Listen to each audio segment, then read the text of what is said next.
prends ta vie chrétienne au sérieux. Vraiment, prends ta vie chrétienne au sérieux, parce que si tu ne prends pas ta vie chrétienne au sérieux, le diable, lui, il le prend plus qu'au sérieux. Un jour, j'ai lu le récit d'un sataniste qui disait rien ne doit être négligé pour éteindre la religion d'Adonai. Donc pendant que nous, on est là, on néglige notre vie spirituelle, Satan, il travaille acharnement jour et nuit pour notre chute.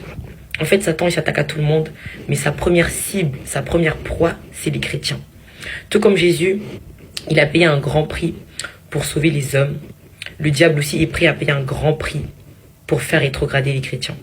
Tout comme le royaume des cieux se réjouit pour la reconversion d'une seule âme, et le royaume des ténèbres aussi se réjouit pour la rétrogradation d'un seul chrétien. Jésus a dit que nous, on vit dans ce monde, mais on n'est pas de ce monde. Et ce monde va finir par passer. Tous les combats que tu mèneras dans ce monde, sauf si c'est pour la cause de Christ, sera vain le jour de ta mort. Paul considérait le monde comme de la boue. Même Salomon considérait le monde comme de la boue parce qu'il disait que tout est vanité. Tout est vanité parce que tout finira par périr.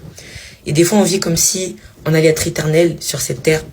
On oublie en fait notre éternité. On oublie qu'un jour, on va mourir et qu'on va passer de l'autre côté. Enfin, sauf si on meurt pas avant l'enlèvement. Mais sache que la vraie vie, c'est pas cette vie. La vraie vie, c'est la vie qui aura après cette vie, parce que c'est cette vie-là qui sera éternelle. Des fois, on s'inquiète pour ça dans notre vie.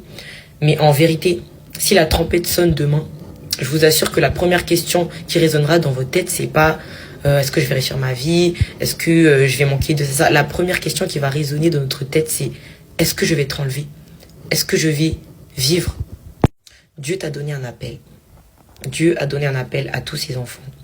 Dieu veut t'utiliser puissamment dans cette génération. Il veut que tu sois une arme puissante dans cette génération.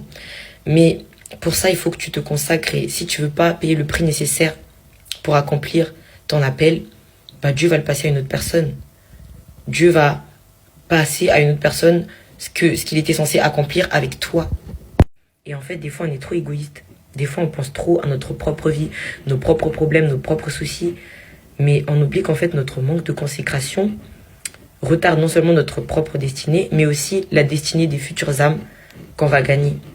Des fois même, il y a des gens qu'on était censés gagner à Christ qui meurent sans connaître Jésus par notre manque de consécration ou notre manque de courage. D'ailleurs, il y a une fille dans mon entourage, une fois le Saint-Esprit lui a dit d'évangéliser une personne dans la rue. Mais voilà, c'était une personne qui avait une apparence un petit peu agressive, donc elle avait peur de l'aborder. Et du coup, elle a dit non, je suis trop timide, j'ai pas envie de l'évangéliser.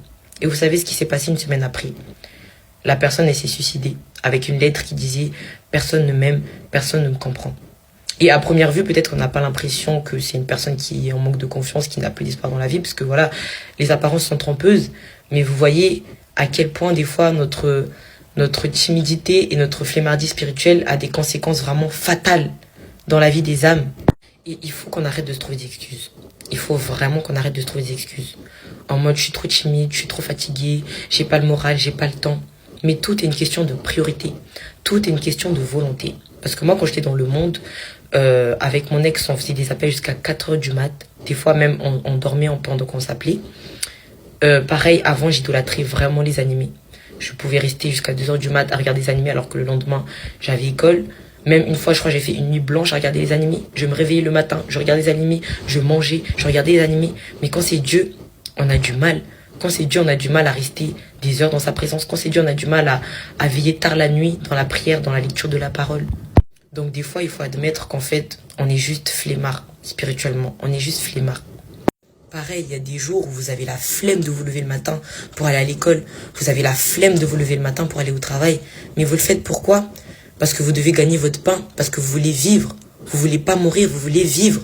Et si vous vous battez autant pour la vie de votre corps, pourquoi vous vous battez pas autant pour la vie de votre âme? Parce que cette vie, elle va finir par passer. Mais votre vie après la mort, elle est éternelle. Elle est éternelle.